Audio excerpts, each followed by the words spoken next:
दर्द दिल में जो बसाओ तो मजा आए। दर्द दिल में जो बसाओ तो मजा आए। जख्म सीने से लगाओ तो मजा आए। रुलाने को तैयार है जमाने वाले, किसी रोते को हंसाओ तो मजा आए। हिंदुस्तान के कवि सम्मेलनों की दुनिया के बेताज बादशाह पद्मश्री सुरेंद्र शर्मा जी, जो पिछले 55 वर्षों से मंचों पर है, आमजन को हंसाने का काम करते हैं अपनी कविताओं के माध्यम से। और ये भी कहा जाता है कि जो व्यक्ति किसी को हंसाता है वो कभी स्वर्ग में नहीं जाता, बल्कि जहां जाता है उस जगह को स्वर्ग बना देता है। शेक्सपियर ने ऐसा कहा था। लेकिन ओशो कहते हैं कि जब आप मुस्कुरा रहे होते हैं, जब आप खुश होते हैं, तो आप ईश्वर की आराधना कर रहे होते हैं। वहीं हमारे आदरणीय सुरेंद्र शर्मा जी कहते हैं कि जब आप किसी को हंसा रहे होते हैं तो ईश्वर खुद आपके लिए प्रार्थना करता है।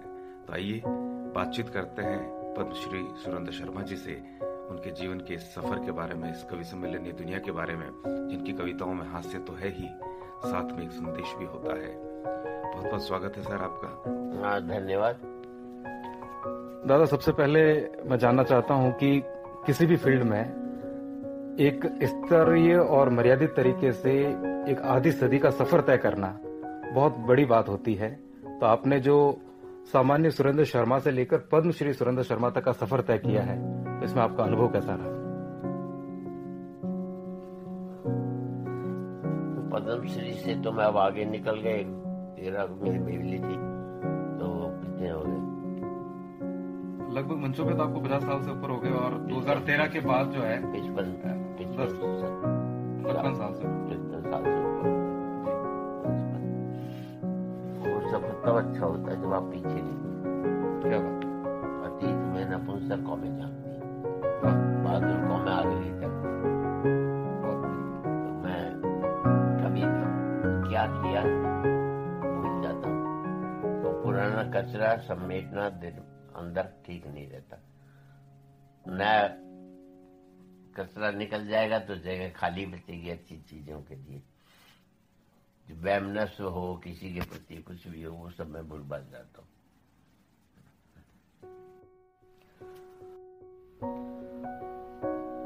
एक अगला प्रश्न है कि जो नई पीढ़ी में जो कवि आ रहे हैं, उनमें आप नई ऊर्जा और नई चीज जो देख रहे हैं, तो आपको उनमें अच्छाई क्या दिख रही है, ये थोड़ा हम लोग जानना चाह रहे थे। अच्छाई एक ही है उन सब में कि उन्हें, अधिकांश लोगों को मेहनत नहीं करनी पड़ती। पुराने लोगों का सुना उसमें दिमाग नहीं लगाना पड़ता। तो उनके लिए संदेश क्या होगा कि वो किस तरह से एक मौलिक संदेश वगैरह तो देता नहीं हूँ, क्योंकि अभी भी मैं हास्य की प्राइमरी कक्षा का छात्र हूँ। इससे आगे नहीं बढ़ पाया हूँ। कोशिश कर रहा हूँ कि थोड़ा आगे बढ़ सकूं। ये आपका बड़प्पन है। कवि सम्मेलन में आपके प्रेरक कौन रहे हैं शुरुआती दिनों में, और आज के दौर में आप किन चीजों से प्रेरणा प्राप्त करते हैं कुछ अच्छा लिखने के लिए? जो प्रेरक हास्य में जिन्होंने मुझे डाला, उसमें कोई नामी नाम नहीं था। हमारा ग्रुप ही ऐसा था 6-7 दोस्तों का। तो आपस में हम हंसी मजाक कर एक दूसरे की खींचातानी करते थे। तो उसमें जब मैं मंच पर आया तो मैं ये नहीं था। सेकेंड ईयर में कॉलेज में, श्री राम कॉलेज में पढ़ा, फेल हुआ। उसके बाद जब फेल का जो पीरियड 1 साल का था, उससे पहले कोई भी यूनिवर्सिटी मुझे नहीं जानता था। और उस फेलियर ने मुझे ये फायदा पहुंचाया कि पूरी दिल्ली यूनिवर्सिटी मुझे जानती थी। क्या बात है! मतलब असफलता से एक पहचान बनाने वाले आप देश के एकमात्र कवि हैं। और कवि सम्मेलनों में आपको लगभग 50-60 सालों से हैं, सक्रिय हैं। आपके पसंदीदा कवि कौन से हैं, आपके साथ की पीढ़ी के, आपके पहले की पीढ़ी के और वर्तमान? मैं जो दिवंगत है उनके तो बता सकता हूँ, जो जीवित है उनमें से नहीं बताऊंगा, तो मैं किसी को नाराज नहीं कर सकता। बिल्कुल। तो दिवंगत में मैं मानता हूँ कि कवि सम्मेलन को मंचों पर लाने का 3 लोगों को श्रेय है। गीत में नीरज जी को, हास्य में काका को, और ओज में बालगल बैरागी को। तो उनके अलावा जो भी रहे, माया गोविंद थी, प्रभा ठाकुर अच्छी कविता पढ़ती थी, और सबसे भवानी प्रसाद मिश्र जी, बहुत बड़ा मेरे लिए सबसे एक प्रेरणादायक नाम था। तो भवानी दादा को कह सकते हैं, शरद जोशी को कह सकते हैं, परसाई को कह सकते हैं जी। हास्य व्यंग के अंदर 3 लोग मुख्य रहे। विमलेश जी, हाँ, और काका के बारे में आपने बताया कि वो मतलब कवि सम्मेलनों की लोग उन्होंने कवि सम्मेलन की स्थापना में जी 3 लोगों का योगदान था। पर मेरे प्रेरक जो रहे वो हासन विमलेश जी को सुन करके मुझ में लिखने की एक इच्छा जागृत हुई। क्योंकि राजस्थानी में उन्होंने जो हास्य लिखा है जी वो बहुत कम लोग। और फिर कन्हैयालाल जी सेठिया राजस्थानी के बड़े रचनाकार। बहुत बड़े, उनके घर जाता था कलकत्ता में जी। तो मंदिर में उस घर को ही समझता था, किसी उनसे बातचीत करके लगता था हाँ किसी ऊंचे व्यक्तित्व से बात की। उनका व्यक्तित्व तो हमेशा आपको प्रभावित करता था। राजस्थान से बचपन से आपका लगाव रहा है। आपकी शैली में, आपकी प्रस्तुति में राजस्थानी शब्दों का, यहाँ तक कि मारवाड़ से भी आपका विशेष लगाव रहा है, जोधपुर से विशेष आपका लगाव रहा है। मैं बचपन से, हम लोग जब से समझने शुरू हुए, लगभग 30 सालों से तो मैं देख रहा हूँ आपको। तो जोधपुर के बारे में आपके क्या विचार है? जोधपुर की अपनायत, जोधपुर के खान पान, या जोधपुर में जो भी आपने आज तक महसूस किया है? भाई हमारे जोधपुर में एक ही दिक्कत है, हम सब्जी में घी डालते हैं। जोधपुर वाले घी में सब्जी बनाते हैं। क्या बात है, जोधपुर वाले घी में सब्जी बनाते हैं। और यहाँ के लोगों के लिए यहाँ की जो बोली है जी, वो मतलब बहुत ही ज्यादा जिकारे वाली है। बिल्कुल जी हजूरी, जैसे राण एक बहुत यहाँ के बारे में नौकरानी सा मैं थाने राण सा कह दूं, थाने बुरू तो नहीं लगती। बिल्कुल। और हमारे हरियाणा, मैं हरियाणा का हूँ जी, पर वहाँ पर बिल्कुल लठमार भाषा है, बिल्कुल। यहाँ पर बिल्कुल चिकनी चुपड़ी, मतलब कहीं से भी हर शब्द और हर नाम के पीछे सा लगाकर सम्मान देने का। जी सर, जी सर, जी सर।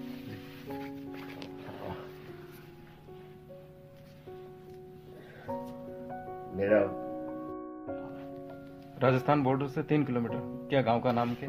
नांगल चौधरी, हरियाणा में। हरियाणा का। भगवान, मतलब सरकार ने तो वो स्टेट ही नष्ट कर दी जिसमें हम पैदा होता।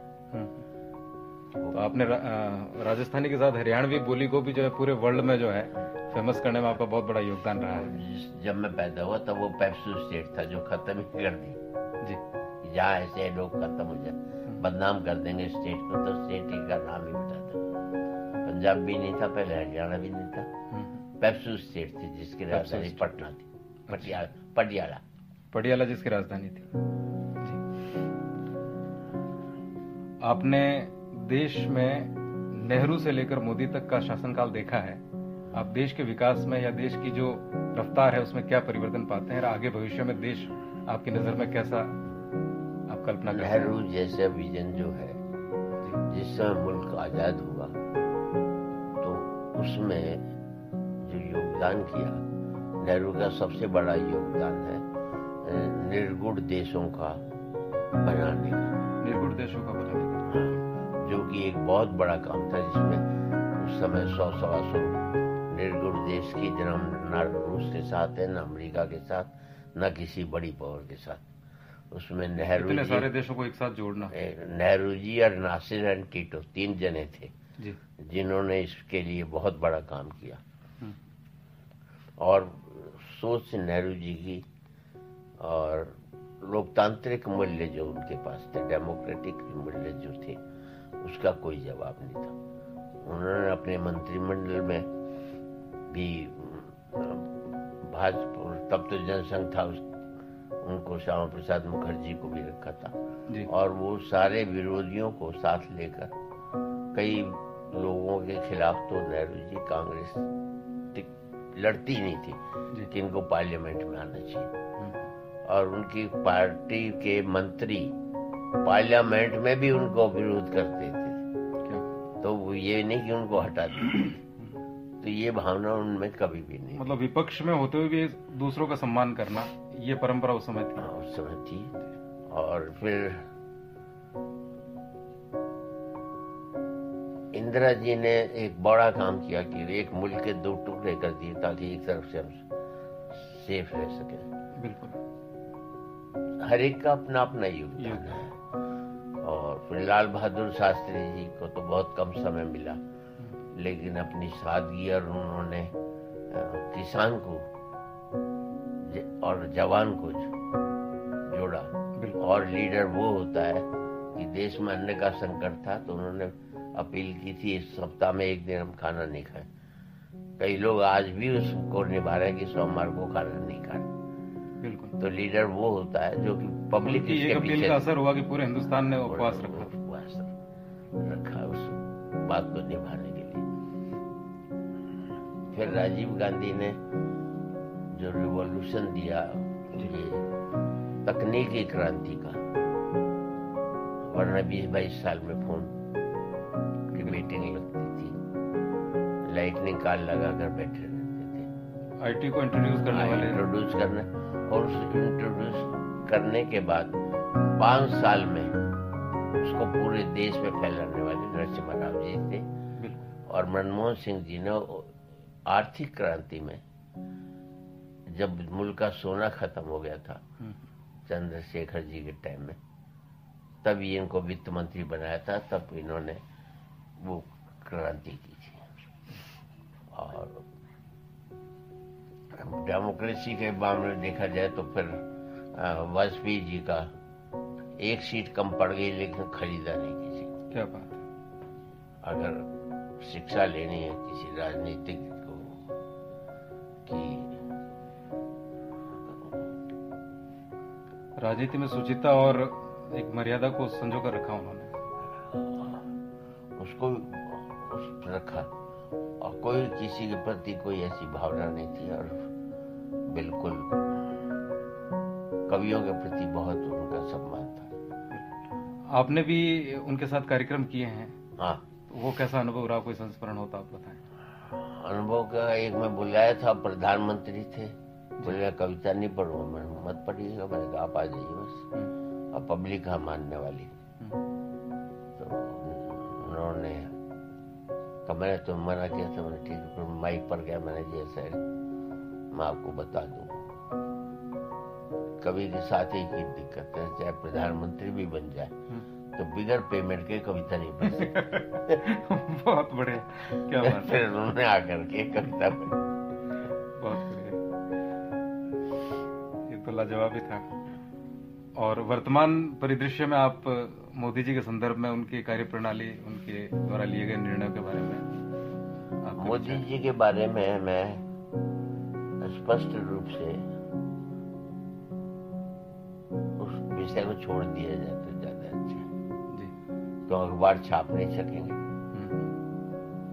मतलब इस प्रश्न को जो है आप अभी इसके बारे में मालूम, पर इनका है कि इन्होंने पूरे विश्व में भारत को जो इज्जत दी है वो किसी भी प्रधानमंत्री ने।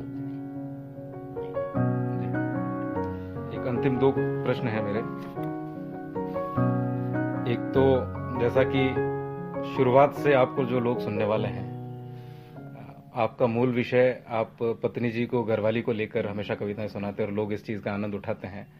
तो लोगों को ये भी जानना है कि क्या वास्तविक तौर पर आप घर पे घरवाली से, पत्नी जी से आप डरते हैं, या वो कविताओं के लिए केवल एक हास्य के लिए आप? पत्नी पर कविता तो मैंने शादी से पहले ही लिखता था। क्या बात है। तो डरने का इसलिए कोई सवाल नहीं वो पूछता कि सारी कमाई वही लेती। क्या बात है। और आज का अंतिम प्रश्न है, कोविड के बाद जो एक सर्वे आया उसमें ये ऑब्जर्वेशन आया है कि ज्यादातर लोग सामाजिक आर्थिक असुरक्षा में घिरे हुए हैं और तनाव का स्तर बढ़ा है।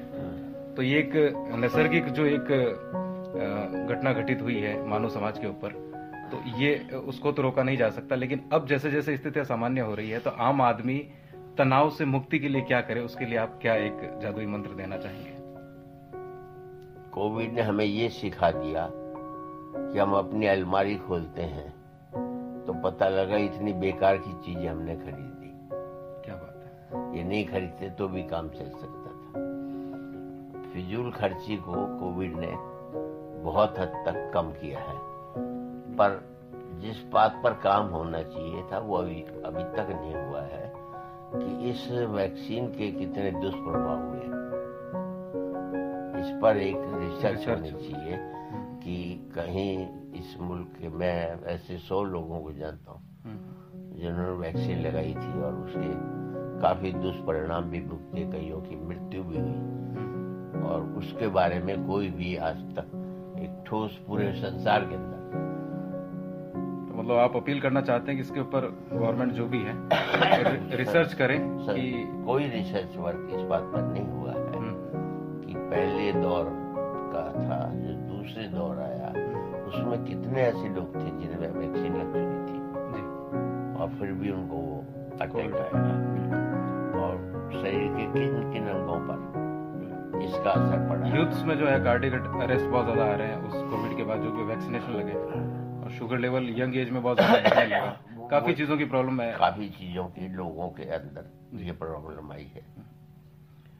दूसरे